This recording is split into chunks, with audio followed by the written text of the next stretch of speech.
آج ہم مکہ مکرمہ اور مدینہ منورہ کے علاوہ جو مقدس ترین مقامات ہیں اس کی زیارت آپ کو کروائیں گے۔ آج ہم جا رہے ہیں طائف، اس طائف میں جہاں پر رسول اللہ صلی اللہ علیہ وسلم کو پتھر مارے گئے۔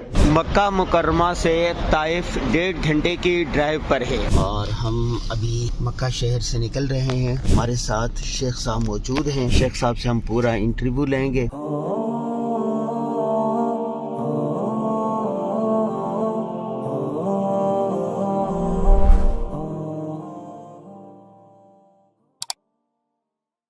بسم اللہ الرحمن الرحیم۔ ہم نے مدینہ منورہ اور مکہ مکرمہ کے مختلف زیارات کی مقدس ترین مقامات کا وزٹ کیا اور جس کی تفصیلات آپ ہمارے یوٹیوب چینل اور فیس بک پر ملاحظہ کر چکے ہیں۔ آج ہم مکہ مکرمہ اور مدینہ منورہ کے علاوہ جو مقدس ترین مقامات ہیں اس کی زیارت آپ کو کروائیں گے۔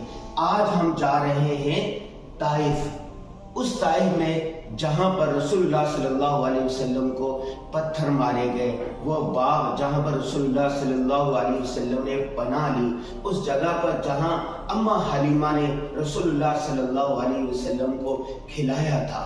تو طائف میں مزید کیا کچھ ہے، آئیے چلتے ہیں۔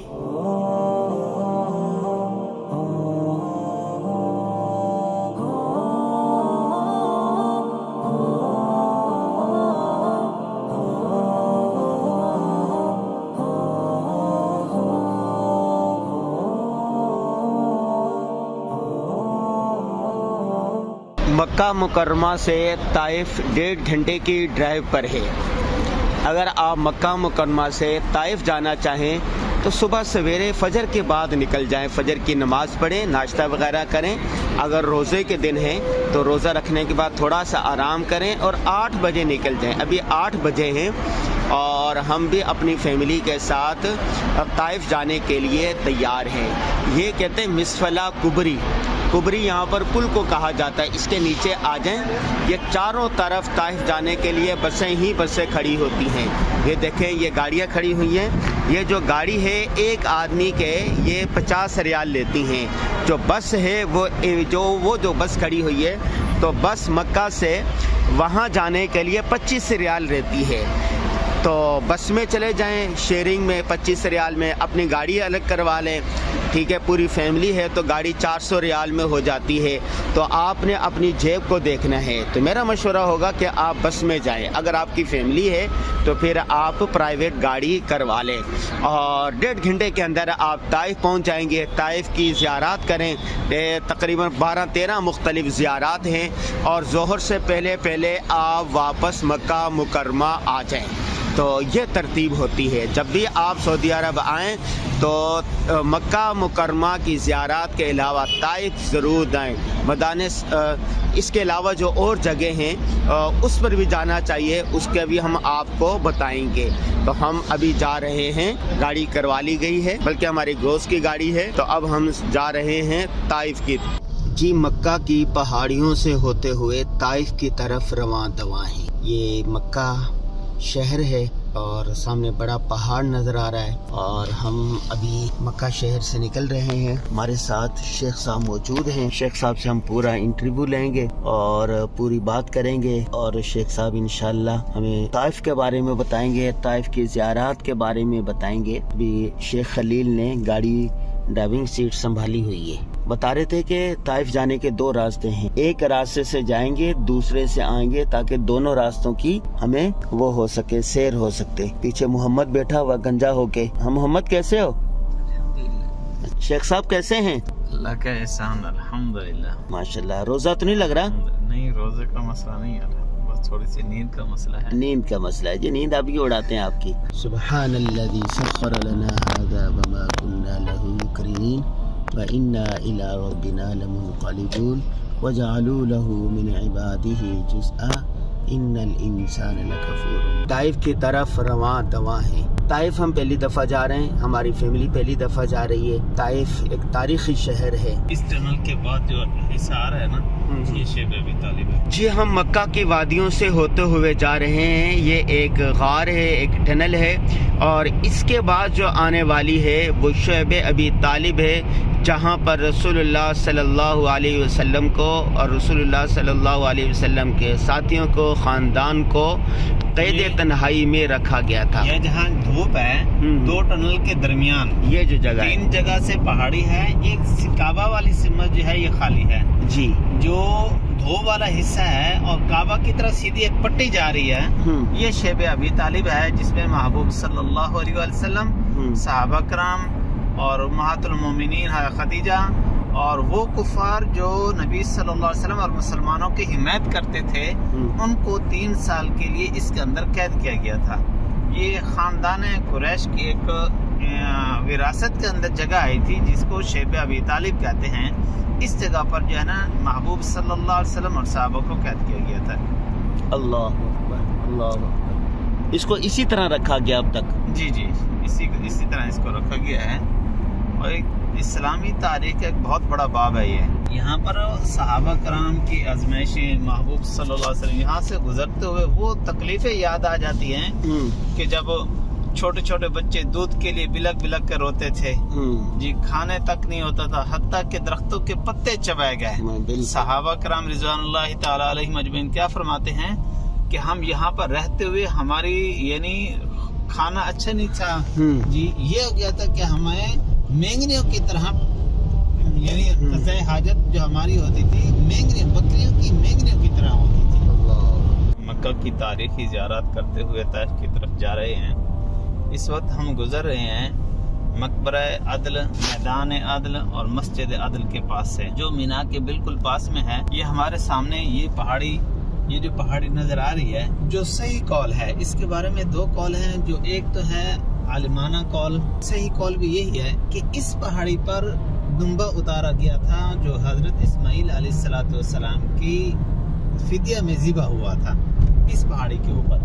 اور اس وقت ہمارے الٹے ہاتھ پہ, بائیں ہاتھ پہ مقبرہ عدل ہے, اور اس کے ساتھ ہی مسجد عدل ہے, اور ساتھ مسجد عدل جہاں مسجد عدل ہے اس کے ساتھ میں ایک خالی میدان ہے, بہت بڑا میدان ہے یہ.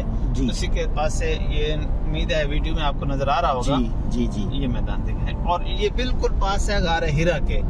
غار ہیرا ہمارے سامنے نظر آ رہی ہے, ایک چوٹی جس میں تاریخ اسلام ایک بہت بڑا باب منسلک ہے, جہاں محبوب صلی اللہ علیہ وسلم کو نبوت عطا فرمائی گئی تھی.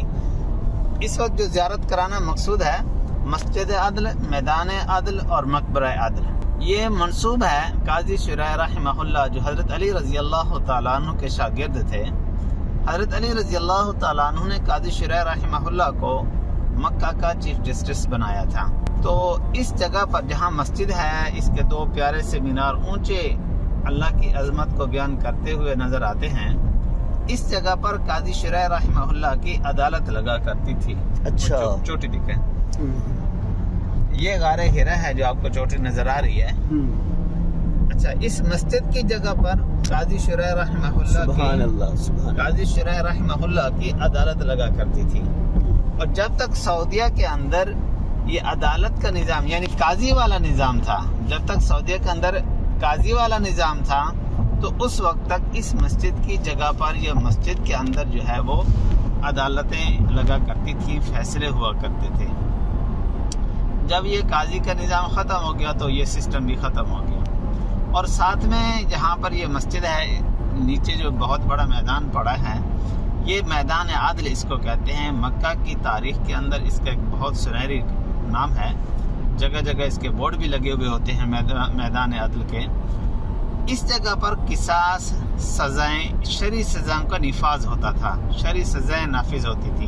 یعنی مثال کے طور پر کسی نے کوئی جرم کیا ہے تو اس کے بدلے میں اس کی جو شرعی سزا ہوتی تھی, اعلان کیا جاتا تھا مکہ کے اندر کہ فلاں بن فلاں نے جو ہے یہ جرم کیا ہے, اس کی شرعی سزا یہ بنتی ہے کہ مکہ کے لوگوں سارے یہاں جمع ہو جانا, جمعے والے دن جو ہے اس کو شرعی سزا دی جاتی تھی. جمعہ عصر کے بعد سارے لوگ جمع ہو جاتے اس جگہ پر، اس پر شرعی نفاذ جو ہے وہ شرعی سزاؤں کا نفاذ ہوتا تھا۔ اور ساتھ میں جو قبرستان ہے جس کا نام مقبرہ عدل ہے، اس جگہ پر وہ فوت شدگان جو اس سزا کے دوران فوت ہو جاتے تھے، یعنی مثال کے طور پر کسی نے کسی کو قتل کیا تو اس کو قتل کے بدلے میں قتل کیا جاتا، تو جو قتل ہوتا اس کو اس میدان کے اندر، اس قبرستان کے اندر دفن کیا جاتا جس کا نام مقبرہ عدل ہے۔ اور اسی طرح رجم کیا جاتا، سنسار کیا جاتا، حد قذف لگائی جاتی۔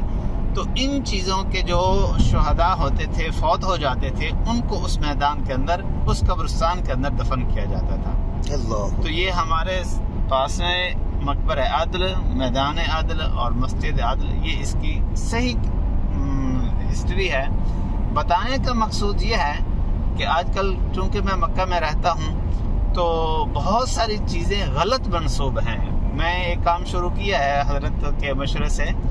اس کا جو میرا شروع کرنے کا مقصد یہ ہے کہ ہمارے اندر جو زیارات کرواتے ہیں بہت غلط باتیں منسوب ہیں چیزوں کے حوالے سے، احباب کو پتہ نہیں ہوتا۔ تو صحیح اس کی جو ہسٹری ہے وہ یہ ہے، اور جو بھائی بھی ان ویڈیو کو دیکھتے ہیں وہ اس کے بارے میں صحیح ہسٹری جو ہے دوسروں تک پہنچائی جائے تاکہ اسلامی تاریخ صحیح معنوں میں آگے پھیلے، تاکہ اس سے ہر ایک صحیح فائدہ اٹھا سکے۔ بہت شکریہ جی شیخ خلیل صاحب نے، جو ماشاءاللہ مکہ مکرمہ میں موجود ہیں، زیارات کرواتے ہیں، اہل علم ہیں، اہل فن ہیں، عالم دین ہیں، تاریخ سے گہری وابستگی رکھتے ہیں۔ انہوں نے آج ہمیں طائف لے کے جا رہے ہیں اور انہوں نے مسجد عدل، میدان عدل کے بارے میں بتایا، اور ساتھ ساتھ گاڑی ڈرائیو بھی کر رہے ہیں۔ یہ جو روڈ ہے یہ مکہ سے طائف کی طرف جا رہا ہے۔